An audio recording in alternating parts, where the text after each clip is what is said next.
ሰላም ጤና ይስጥልን አድማጭ ተመልካቾቻችን ከቶፕ ኒውስ ኔትወርክ ዕለታዊ ዜናዎችን ይዘን ቀርበናል። በቅድሚያ ማርቶቹን ኢትዮጵያ ብሔራዊ ቡና ማህበር የዓለም የቡና ዋጋ መቀነሱን ተከትሎ የዘርፉ ተዋናዮች ምርታቸውን በአስቸኳይ ለገበያ እንዲያቀርቡ አሳሰበ። መንግስት ሁሉንም የሃይማኖት ተቋማት በእኩልነትና በፍትሃዊነት ያገለግላል ሲሉ ከንቲባዋ ተናገሩ።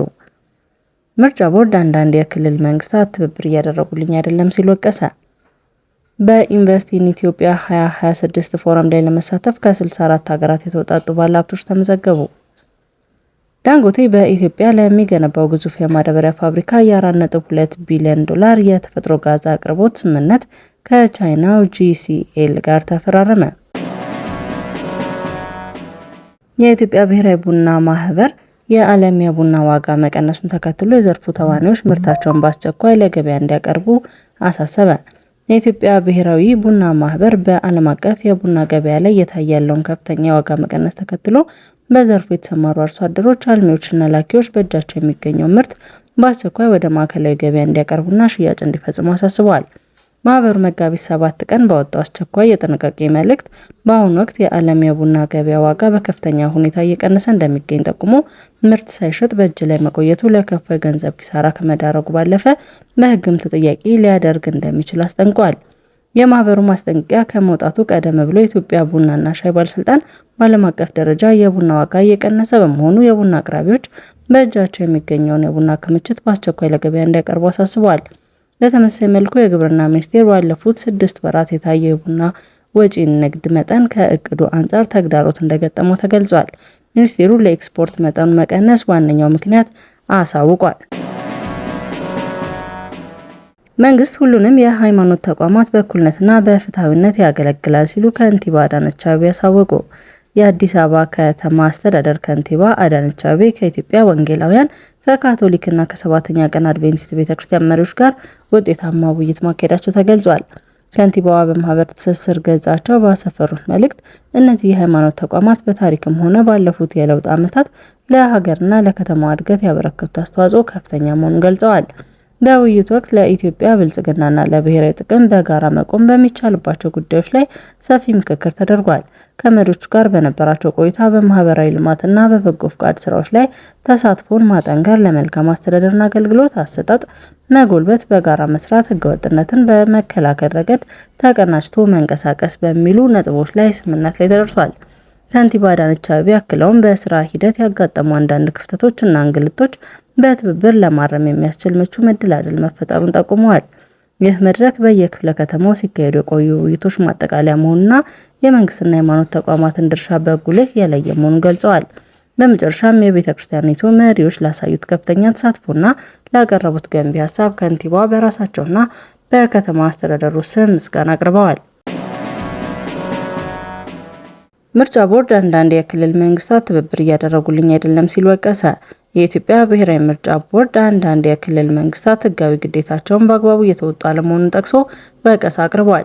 የምርጫ የፖለቲካ ፓርቲዎች ምዝገባና የስነ ምግባር አዋጅ ቁጥር 1162 ማንኛውም አካል ለቦርዱ ስራ የመተባበር ግዴታ እንዳለበት በግልጽ ቢደነግግም የተወሰኑ ክልሎች ግን ይህንን ህግ ተግባራዊ እያደረጉ እንዳልሆነ ገልጿል። የቦርዱ ሰብሳቢ ሜላትወርቅ ኃይሉ የመራጮችን ምዝገባ ሂደት አስመልክቶ በሰጡት ማብራሪያ ለቦርዱ ስራ ተገቢውን ትብብር ያላደረጉ ክልሎች መኖራቸውን ጠቁመው ይህንን አሰራር እንዲስተካከል ማሳሰቢያ መሰጠቱን ተናግረዋል። ሰብሳቢው አክለውም የተወሰኑ የማስተካከያ እርምት እርምጃዎች ቢወሰዱም አሁንም ያላስተካከሉ ክልሎች አሉ ብለዋል። የትኞቹ የክልል መንግስታት እንዳልተገበሩና ያልተባበሩትን ጉዳይ ምን እንደሆነ ቦርዱ የማጣራት ተግባሩን እንዳጠናቀቀ በጊዜው ይፋ እንደሚያደርግ ገልጸዋል። በተጨማሪም ቦርዱ ከፖለቲካ ፓርቲዎች ጋር ባካሄደው ውይይት ወቅት የደረሰባቸውን እና እርምት ሊወሰድባቸው ይገባል ያሏቸውን ጉዳዮች አስመልክቶ ከመንግስት አካላት ጋር እየሰራ መሆኑን ከዚህ በፊት ገልጾ እንደነበር በማስታወስ እነዚህ ጉዳዮች ምንድናቸው? ከየትኛው የመንግስት አካል ጋርስ ጥረት እየተደረገ ነው? በሚል ጥያቄ ቀርቦላቸው ጉዳዩን ለክልል መንግስታትና ለጸጥታ ተቋማት አሳውቀናል፣ በቀጣይ ሂደቱን እያየን ዝርዝር መረጃ እንሰጥበታለን የሚል ምላሽ ሰጥተዋል። በኢንቨስት ኢን ኢትዮጵያ 2026 ፎረም ላይ ለመሳተፍ የ64 ሀገራት የተውጣጡ ባለሀብቶች ተመዘገቡ። በአዲስ አበባ ለሚካሄደው አራተኛው የኢንቨስት ኢን ኢትዮጵያ ዓለም አቀፍ የኢንቨስትመንት ፎረም እስካሁን ከ64 ሀገራት በላይ የተውጣጡ በርካታ ዓለም አቀፍ ባለሀብቶች፣ የንግድ ተቋማት መሪዎችና የፖሊሲ አውጪዎች መመዝገባቸውን የኢትዮጵያ ኢንቨስትመንት ኮሚሽን ገለጸ።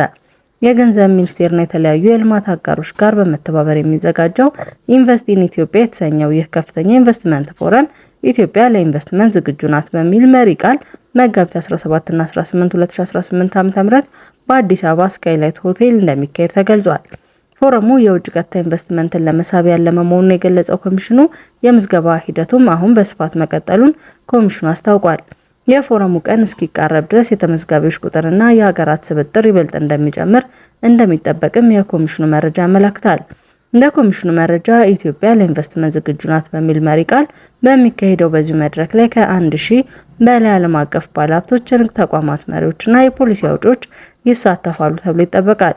ፎረሙ የሀገሪቱን የኢንቨስትመንት አማራጮች ለዓለም አቀፍ ማህበረሰብ ለማስተዋወቅ ምቹ አጋጣሚ እንደሚፈጥር የታመነለት ሲሆን በቆይታውም ከ2.6 ቢሊዮን ዶላር በላይ የሚወጡ አዳዲስ የኢንቨስትመንት ስምምነቶች ይፈረማሉ ተብሎ ግብ መቀመጡን የኢትዮጵያ ኢንቨስትመንት ኮሚሽን አሳውቋል። ይህ መጠነ ሰፊ የፋይናንስ ስምምነት የሀገሪቱን የኢኮኖሚ እንቅስቃሴ ለማነቃቃት እና የስራ ዕድልን ለመፍጠር ከፍተኛ ሚና እንደሚኖረው ኮሚሽኑ አመላክቷል። ዳንጎቴ በኢትዮጵያ ለሚገነባው ግዙፍ የማዳበሪያ ፋብሪካ የ4.2 ቢሊዮን ዶላር የተፈጥሮ ጋዝ አቅርቦት ስምምነት ከቻይናው GCL ጋር ተፈራረመ። በናይጄሪያ የሚገኘው ዳንጎቴ ኢንዱስትሪ በኢትዮጵያ ሶማሌ ክልል ለሚገነባው ግዙፍ የማዳበሪያ ፋብሪካ የሚውል የ4.2 ቢሊዮን ዶላር የተፈጥሮ ጋዝ አቅርቦት ስምምነት ከቻይናው GCL ግሩፕ ጋር ተፈራርሟል። ለ25 ዓመታት የሚቆየው ይህ ስምምነት የቻይና አፍሪካ ኢንዱስትሪ ትብብርን የሚያጠናክር፣ ኢትዮጵያ በግብርና ምርት ራሷን ለመቻል የምታደርገውን ጥረት የሚያፋጥን መሆኑ ተገልጿል። ሲንዲኬት ሚዲያ መጋቢት 7 2018 ዓ.ም ባወጣው መረጃ መሰረት ስምምነቱ በሶማሌ ክልል ጎዴ ለሚገነባው በዓመት 3 ሚሊዮን ቶን ዩሪያ ማዳበሪያ ለሚያመርተው ፋብሪካ የጋዝ አቅርቦትን የሚያረጋግጥ ነው።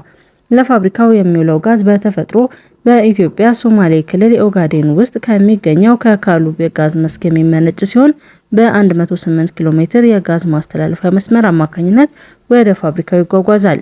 ይህም ከጋዝ ወደ ማዳበሪያ የሚደረገውን የተቀናጀ የእሴት ሰንሰለት የሚፈጥር ይሆናል። አድማጭ ተመልካቾቻችን ከቶፕ ኔትወርክ ላይ ያዝናቸው ዜናዎች እነዚህ ነበሩ። መልካም ቆይታ።